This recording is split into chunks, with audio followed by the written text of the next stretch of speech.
কোটা আন্দোলন, কোটা সংস্কারের আন্দোলন চলতেছে। আপনারা জানেন যে গতকালকেও বিভিন্ন জায়গায় মারামারি হয়েছে, আমরা অনেকেই নিউজে দেখছি। আমার কাছে মনে হয়েছে আজকেও দেখলাম যে ছাত্রলীগের প্রোগ্রাম দিয়েছে, আবার যারা কোটা সংস্কারের জন্য আন্দোলন করতেছেন তারাও প্রোগ্রাম দিয়েছেন। তো মোটামুটি দেখা যাচ্ছে যে একটা মারামারি অবধারিত। এই পর্যায়ে আমার কাছে মনে হয়েছে যে আমি একজন এমপি হিসাবে আমার কিছু কথা বলা দরকার। প্রথম যে কথাটা বলতে চাই যে মাননীয় প্রধানমন্ত্রী, সরকার প্রধান, উনিও কোটা সংস্কারের কথা বলেছেন। যারা আন্দোলন করতেছেন তারাও একটা যৌক্তিক সংস্কার চাচ্ছেন। তো দুইজনেরই তো চাওয়া এক, তারপরও এত আন্দোলন কেন হচ্ছে? এর মানে হচ্ছে গিয়ে দুইজনের প্রতি হয়তো বিশ্বস্ততা কম, অথবা দুইজন দুইজনকে বুঝে উঠতে পারতেছেন না। আমার কথা হচ্ছে যে একজন যদি বলতো যে না একেবারে কোটা থাকবে না, আর একজন যদি বলতো কোটা থাকবে, তাইলে না হয় আন্দোলনের মাধ্যমে এটা করা যেত। এখন প্রশ্ন হচ্ছে গিয়ে যে যারা প্রথমে আন্দোলন শুরু করছিলেন তাদের এই আন্দোলনকে অনেকেই আমরা যৌক্তিক মনে করছি, কিন্তু যখন এই আন্দোলনটাতে যখন রাজাকার স্লোগান চলে আসলো, যখন দেখা গেল যে সরকার বিরোধী, দেশ বিরোধী কিছু মানুষও এই আন্দোলনের সাথে জড়াই গেছে, তখন তো আর সরকার বসে থাকতে পারে না। তখন মনে হয়েছে যে এই আন্দোলনটাকে একটা সরকার বিরোধী আন্দোলন, কোটা সংস্কারের আন্দোলন রেখে এটা একটা সরকার বিরোধী আন্দোলনের দিকে মনে হচ্ছে, এবং সরকার তাই মনে করতেছে। আমার এদের আচরণ দেখে মনে হইতেছে। তা আমার কথা হচ্ছে যে আন্দোলনটা ছিল একটা যৌক্তিক, কোটা এই যে যৌক্তিক সমাধানের জন্য সংস্কার, এই সমাধান থেকে এখন চলে যাচ্ছে পুরা দেশ বা এই সরকার বিরোধী আন্দোলনে, বা কে রাজাকার, কে এইসব আন্দোলনে চলে গেছে। আমি যেটা বলতে চাই, এইখানে আরেকটি পক্ষ যুক্ত হয়েছে। এটা হচ্ছে গিয়ে যে এই কোটা সংস্কারের বিষয়টি আদালতের এখতিয়ার। আপনারা জানেন যে এটা প্রধান বিচারপতির আদালতে এই জিনিসটা আছে। আপনি আদালতকে যদি না মানেন তাইলে তো আমাদের আরেকটা কনস্টিটিউশনাল একটা ক্রাইসিসে আমরা পড়ে যাব। আমার বক্তব্য হচ্ছে পরিষ্কার, যারা আজকে যারা মুখোমুখি হচ্ছেন তাদের প্রতি আমার একটা দাবি, কারণ বেশ কিছুদিন ধরে সাধারণ মানুষের অনেক কষ্ট হচ্ছে। আমি বলছি না যে আপনাদের দাবিও যৌক্তিক, আমি বলতে চাচ্ছি যে আপনাদের এই দাবি আদায়ের যে প্রক্রিয়াটাকে আদালত পর্যন্ত একটু অপেক্ষা করা যায় কিনা। আদালত আগামী 1 মাসের মধ্যে এটা সমাধান দিবেন বলছেন। আমার একটা বক্তব্য হচ্ছে যে আপনারা আন্দোলন করতে পারবেন, আপনারা তো আজকে না করলে কালকে করতে পারবেন, এরকম কোনো কথা আপনাদের কোথাও ছিল না। আপনারা আদালতটা দেখেন, মাননীয় প্রধানমন্ত্রী নিজেই কিন্তু কোটা বাতিল করে উনি কিন্তু এই আপনারা জানেন গেজেট প্রকাশ করেছেন, এটা কিন্তু উনিই করেছেন, এবং আমার বিশ্বাস উনি আবার একটা যৌক্তিক সমাধান উনি দিতে পারবেন। কারণ হচ্ছে গিয়ে আপনারা কোটার কথা বলে সরকার যদি ফেলে দিতে চান তাহলে তো আমাকেও ফেলে দিবেন, আমি এমপি হিসাবে তো আমিও করে যাব, তাতে আমার দুঃখ নাই। যদি আপনারা ভালো কারণে আমাদেরকে ফেলে দেন অসুবিধা নাই, কিন্তু যদি এখন যুদ্ধাপরাধী এরা যদি এসে আমাদেরকে ফেলে দিতে চায় তাইলে তো আর ফেলে দেওয়ার সাথে সাথে এই যে রক্তাক্ত একটা অবস্থার মুখোমুখি যদি হইতে হয় তাহলে দেশের জন্য কোনোভাবে এটা সুখকর হবে না। আমার বক্তব্য হচ্ছে আপনারা অন্তত 1 মাসের জন্য এটাকে স্থগিত করেন, এবং প্রয়োজনে আমি আপনাদেরকে নিয়ে যারা কোটা সংস্কারের আন্দোলন করতেছেন তাদের যারা নেতৃবৃন্দ, তাদেরকে নিয়ে যারা আসলেই প্রকৃত ছাত্র তাদেরকে সাথে করে নিয়ে প্রয়োজনে আমি প্রাইম মিনিস্টারের সাথে বসে কথা বলবো, যাতে একটা যৌক্তিক সমাধান করা যায়। কারণ হচ্ছে গিয়ে আন্দোলন করে মারামারি করে, এবং আরো একটা জিনিস দেখেন, আমি ছাত্রলীগের সাবেক নেতা ছিলাম, কর্মী ছিলাম। ছাত্রলীগ এবং যারা মুখোমুখি হয়ে গেছে, এটা কিন্তু একটা চক্রান্ত চলতেছে যে ছাত্রলীগকে কিভাবে অজনপ্রিয় করা যায়। কারণ আপনি যখন একটা দুইটা দলের মুখোমুখি করবেন, সব এখন ছাত্রলীগ যদি কাউরে বাড়ি দেয় অথবা ছাত্রলীগ বাড়ি খায়, তখন কিন্তু হয়তো একটা খারাপ পরিস্থিতির দিকে যাবে।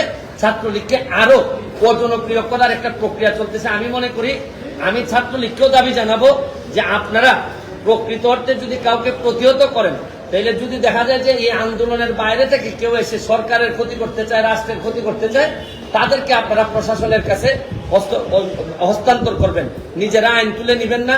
আমি আপনাদের এই বড় ভাই হিসাবে বলতেছি, আর যারা আন্দোলন করতেছেন তাদেরকেও আপনাদেরই বড় ভাই আমি বলতেছি যে আপনারা আদালতের দিকে একটু দেখেন।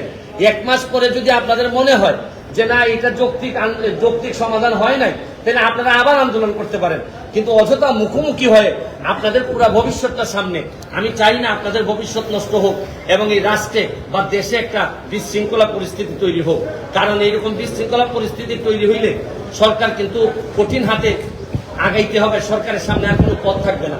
এই জন্য আমি একজন মেম্বার অফ পার্লামেন্ট হিসাবে, ব্যারিস্টার সুমন হিসাবে আমি আপনাদেরকে দাবি জানাচ্ছি, আপনারা 1 মাসের জন্য, শুধু 1 মাসের জন্য আপনারা এই অ্যাপিলেট ডিভিশনের রেজাল্ট হওয়া পর্যন্ত আপনারা একটু যদি এটা স্থগিত করে এর ভিতরে আমরা আপনাদেরকে যদি চান, আপনাদেরকে সাথে করে নিয়ে প্রাইম মিনিস্টারের সাথে মাননীয় প্রধানমন্ত্রী, উনি বঙ্গবন্ধু কন্যা, উনাকে বললেন উনি বুঝবেন না এমন কোনো জিনিস নাই। আমি কাছাকাছি থেকে আপনাদেরকে সাক্ষী দিচ্ছি যে আমি এতদিন উনার সাথে আমি সংসদে ছিলাম, উনাকে যদি বুঝায় বলা যায় উনি বুঝেন না এমন কোনো জিনিস নাই। তবে আমার কাছে মনে হয় যে প্রক্রিয়া আপনারা আদায় করতে চাচ্ছেন, এই প্রক্রিয়াটা আপনাদের সঠিক না। আপনাদের কাছে আমার দাবি 1টা মাস সময় আপনারা স্থগিত করেন, 1টা মাস পরে সুপ্রিম কোর্টের আদেশের পরে আপনারা, কারণ আপনারা যেটা চাচ্ছেন, আপনারা বলতে চাচ্ছেন যে আপনারা আন্দোলন সরকারের সাথে, আদালতের সাথে না, কিন্তু আপনাদের এই আন্দোলনের যেটা চান আপনারা, এটা যদি আদালত থেকে আসে তাহলে তারা আপনাদের আন্দোলন করার দরকার পড়ে না। আপনারা মানলাম যে আপনারা আদালতকে চাচ্ছেন না, কিন্তু আদালতের মাধ্যমে আসতে পারে। প্রয়োজনে আদালতে আইনজীবী হিসেবে আমি থাকবো, থেকে যৌক্তিক সমাধানের চেষ্টা আমি করব। এইটুকু আমি। তার মানে আপনি বলছেন যে কোটা আন্দোলনকারীরা যদি আদালতে আসে আপনি তাদেরকে আইনি সহায়তা দিবেন? আইনি সহায়তা এটা ক্লিয়ার করে বলেন। আমি যদি তারা আদালতে আসে, আমি তাদের সাথে থেকে একজন আইনজীবী হিসাবে তাদের এই যৌক্তিক সংস্কারের জন্য যা যা বলা লাগে আমি তাদের পক্ষে বলবো। কিন্তু তাও আমি চাই যে আপনারা আন্দোলনটা এইভাবে মুখোমুখি হয়ে সাধারণ মানুষের কষ্ট এবং এই রক্তাক্ত পরিবেশ আমরা দেখতে চাই না। কিন্তু গণমাধ্যমে যে ছবিগুলো এসেছে, গুলি করছে, তাদের পরিচয় এসেছে, শিক্ষার্থীদের পেটাচ্ছে, এটা নিয়ে আমি তো এইটা দেখেই তো আজকে এখানে মুখোমুখি হয়ে বললাম আপনাদের। আমি গতকালকে যে পরিস্থিতি দেখলাম, শুনেন, প্রতিটা দল বা সংগঠন সবসময় তো একই আদর্শের উপর সব লোক থাকে না। তারা আদর্শের ব্যত্যয় ঘটায় দেখা গেল কেউ কেউ অতিরিক্ত আবেগ দেখাচ্ছে। এটা দেখাইতে গিয়ে তো আলটিমেটলি পুরা দলেরই বদনাম হচ্ছে। বা ধরেন সাধারণ আন্দোলনকারীদের পক্ষে যদি কেউ ছাত্রলীগকে মারে বা মুখকে মারে, তখন তাদেরও বদনাম হচ্ছে। আমার কথা হচ্ছে যে সংঘর্ষের মধ্য দিয়ে, সন্ত্রাসের মধ্য দিয়ে এগুলাতে কোনো সমাধান আসবে না, বরং আমরা আরো পিছাই যাব। আমরা সামনের দিকে আগাচ্ছি। বঙ্গবন্ধুর সোনার বাংলা বানানোর জন্য আমাদের সবাইকে একটু ধৈর্য ধরতে হবে। আমি শুধু 1 মাসের সময় চাচ্ছি যে আদালতের সিদ্ধান্ত মতো সবাই সব পক্ষে অপেক্ষা করার জন্য। আমি তো বলছি না যে আপনারা আন্দোলন একেবারে বন্ধ করে দেন। আমি বলছি যে এই 1 মাস আপনারা আদালতের সিদ্ধান্ত দেখেন। প্রয়োজনে আমরা প্রাইম মিনিস্টারের কাছে যাই, গিয়ে ওনার সাথে কথা বলি। কারণ উনি তো শুধু প্রাইম মিনিস্টার না, উনি তো বঙ্গবন্ধু কন্যা জননেত্রী শেখ হাসিনা। উনারে বুঝাইয়া বললে, আমি নিজে পার্সোনালি উনার কাছে গিয়ে আমি দেখছি, উনারে বুঝাইয়া বললে এমন কিছু নাই হয় না। আপনি জানেন আমাকে মৃত্যুর হুমকি দিছিল, আমি প্রাইম মিনিস্টারকে গিয়ে বলছিলাম, উনি প্রায় 3 থেকে 4 দিনের মধ্যে বাধ্য করছেন আমাকে যারা হুমকি দিয়েছিল তাদের সবাইকে ধরতে, এবং যারা যারা এইগুলোর সাথে ইনভলভ। কারণ আমি জানি যে উনারে বুঝায় বললে কতটুকু বোঝানো যায়। এই জন্য এই অভিজ্ঞতা থেকে একজন এমপি হিসাবে আপনাদের কাছে আমি দাবি জানাচ্ছি, অযথা এই সন্ত্রাসের দিকে গিয়ে, আন্দোলনের দিকে গিয়ে, ভাঙাভাঙির দিকে গিয়ে রক্তাক্ত অবস্থায় আমাদের কোনো সমাধান হয় না। কারণ আমরা এই গত সপ্তাহে আপনারা জানেন 3 ঘন্টা, 3.5 ঘন্টা, 4 ঘন্টা করে জেমে মানুষ বসে আছে। আমরা তো কিছুটা এগুলা থেকে মুক্তি পাইতেছি, কেন আবার এগুলাতে আমরা ফিরে যাব? আচ্ছা, আপনি এত কিছু বললেন, কিন্তু কালকের যে পরিস্থিতিতে কিন্তু আন্দোলনকারীরা যতটা না করেছে তার থেকে বেশি করেছে ছাত্রলীগ। সবাই মনে এবং সবাই দেখেছে। তাদের প্রতি আপনার কোনো? আমার বক্তব্য হচ্ছে কি, আমি তো বলছি যেহেতু আমি ছাত্রলীগের সাবেক নেতা, ছাত্রলীগের তো সবাই তো সব পাবে। আমি বললাম না, অতি আবেগে অনেকে কালকের ঘটনাটা আমাকে কষ্ট দিছে। এই কারণেই তো আমি আজকে এখানে এসে দাঁড়াইলাম। আমার কাছে মনে হয়েছে যে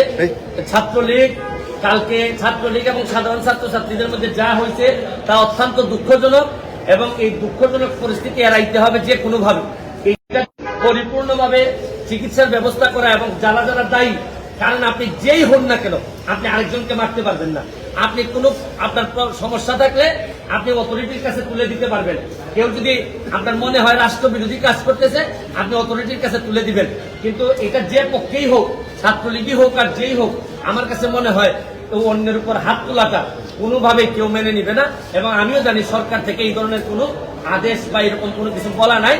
অনেকে অতি আবেগে এই কাজটি করে থাকে। ছাত্রলীগ কি ভুল করেছে এই মারধর করে? আমার কাছে মনে হয়েছে যে ছাত্রলীগ যদি কোনো মারধরের ঘটনায় থেকে থাকে, এটা ছাত্রলীগের কোনো দলীয় সিদ্ধান্ত না, এটা হচ্ছে গিয়ে অতি আবেগ। ওই কিছু কিছু লোক হাইব্রিড থাকে, তারা নিজেদেরকে প্রমাণ করার জন্য ছাত্রলীগের ট্যাগ লাগাইয়া দেখা যায় আরেকজনকে মারতেছে। এরা কি বুঝে না যে আমি যখন একজনকে মারতেছি এটা সারা বাংলাদেশে ভিডিও হচ্ছে, আমার দলের ক্ষতি হইতেছে? এটা কি এরা বুঝে না? যারা বুঝে এরা কখনো মারবে না, আর যারা মারে এরা প্রকৃত ছাত্রলীগ না। ভাই, একটা জিনিস ক্লিয়ার হয় যে আন্দোলনকারীদের, বৈষম্য বিরোধী ছাত্র আন্দোলনকারীদের কোন আচরণে মনে হচ্ছে যে এই আন্দোলনটা সরকারের বিরোধিতার দিকে যাচ্ছে? এই যে আমি আপনাদের বলি, আন্দোলন যখন প্রথম হয়েছে যৌক্তিক সংস্কারের বিষয়ে আমরা নানা কথা শুনছি এদের, এবং যথেষ্ট পরিমাণ সরকারও কিন্তু শোনার চেষ্টা করছেন। এবং এটা জানেন আপনি, সরকার থেকে এই অ্যাটর্নি জেনারেলের মাধ্যমে কিন্তু ওই অ্যাপিলেট ডিভিশনে নিয়ে আসা হয়েছে যাতে এটা একটা যৌক্তিক সমাধান করা যায়। কিন্তু যখন থেকে আপনি খেয়াল করে দেখেন যে এই স্বাধীন দেশে আপনি রাজাকার স্লোগান দিবেন, এইটা কিন্তু মুক্তিযুদ্ধের প্রজন্ম বা আমরা যারা স্বাধীনতার সপক্ষে শক্তি, আমাদের পক্ষে মেনে নেওয়া খুবই কঠিন। এই সময় মনে হয়েছে যে এই যে প্রক্রিয়াটা শুরু হয়েছে, এবং আপনি দেখবেন যে বিভিন্ন জায়গায় এই যে জামাত চক্র, যেটা জামাত শিবির, তারা কিন্তু বসেই থাকে যে কোনো একটা এই আন্দোলনকে কিভাবে তারা ব্যক্তিগত বেনিফিট নেওয়া যায়। আমার কাছে মনে হয়েছে এরা তো সাধারণ ছাত্র, এরা তো এত বুঝে না। এই যে স্লোগান টোগান দেওয়ার মধ্য দিয়া এরা যেটা অধিকারের আন্দোলনের কথা বলতেছে, এটা অধিকারিত, কিন্তু এইটার সাথে রাজাকার, এই যে স্লোগান, আপনি এই স্লোগান দেওয়ার পর বাংলাদেশের কোনো এই স্বাধীনতার সপক্ষের কোনো মানুষ এই জায়গায় আর থাকবে না। আচ্ছা, অনেকে বলছে যে আপনি কয়েকদিন অনেকটা আড়ালে ছিলেন, আন্দোলন নিয়ে আপনার কোনো বক্তব্য আচ্ছা, পাওয়া অনেকে যায়নি, বলছেন কেন বলছে? যে আমি অনেক আড়ালে ছিলাম বা এরকম বলতে পারেন। আচ্ছা, আপনি কি জানেন বেশিরভাগ মানুষই কোটা আন্দোলন যারা মৌনভাবে সমর্থন দিচ্ছেন বা বিরোধিতা করতেছেন, অনেকেই জানেনই না যে আন্দোলনটা কিসের জন্য। অনেকে জানেনই না যে কোটাটা আসলে অ্যাপ্লাই হয় কখন। একটা মানুষ পিলি, রিটেন এগুলা পাস করার পরই তো কোটা অ্যাপ্লাই হয়। অনেকে মনে করেন ধারণা যে কোটাটা মনে হয় বাড়ি থেকে নিয়ে আইসা এই কোটাতে ভর্তি করে দেওয়া হয়। আবার অনেকেই জানেন না আসলে কত পার্সেন্ট কোটাতে দিতে হয়। অনেকেই জানেন না কোটা না দিলে আপনার দেশের কি ক্ষতি হইতে পারে, মানে পিছাই আছে জনগোষ্ঠী কতটা পিছাইতে পারে। ও আমার কাছে অনেক ইনফরমেশন যেটা আমি পুরাপুরি না জেনে কথা বলি না। এখানে আবার সুপ্রিম কোর্টে আছে পেন্ডিং, আদালতের যেটা জুডিসডিকশনে আছে, সাব জুডিস ম্যাটারে আমার দ্রুত আইসাই কথা বলা। আমি এরকম, এখন তো আমি মেম্বার অফ পার্লামেন্ট, আমাকে তো অনেক বুঝে শুনে কথা বলতে হয়। আদালতের সাব জুডিস ম্যাটারে আমি ফেসবুকে 3-4জন বললো যে মানবতাবাদী ব্যারিস্টার সুমন এখন কোথায়, এই কথা বললে আমি লাফাইয়া পড়বো, এইরকম ব্যারিস্টার তো আর আমি না। ওকে, সুমন ভাই, আমাদের সময়ের লাইফে প্রায় ৬২,০০০ মানুষের মধ্যে আপনারা দেখছেন, কোটি কোটি, তার মধ্যে অনেকে আপনাকে প্রশ্ন করছেন যে নিজের সুবিধা মতো যে আমি তো অবশ্যই আমার সুবিধা মতো বলছি, কিন্তু আমার সুবিধা কোনটা? জেনে পড়ে থাকবো আমি, মারামারি দেখবো, আমার খারাপ ভালো লাগবে? আমি কি অমানুষ তো না? আচ্ছা, মানুষ না হয় দামি না, আমি অমানুষ তো না। বাচ্চারা মারামারি করবে, আমার ছাত্রলীগ যে দল আমি করছি, আমার ছাত্রলীগ বদনামে করবে, আমি বসে থাকবো? আমার সুবিধা তো এইটাই। মানে শুনেন, যারা আমার সুবিধার কথা বলে তারা আমার সুবিধা ছাড়া মাথায় কিছু আসে না। আমার সুবিধা যে আমাদের সুবিধা হইতে পারে, আমার সুবিধাতে দেশের সুবিধা হইতে পারে, এইটা বেশিরভাগ লোক জানে না। এই কারণে এরা এইসব কথা বলে। Thank you. Thank you.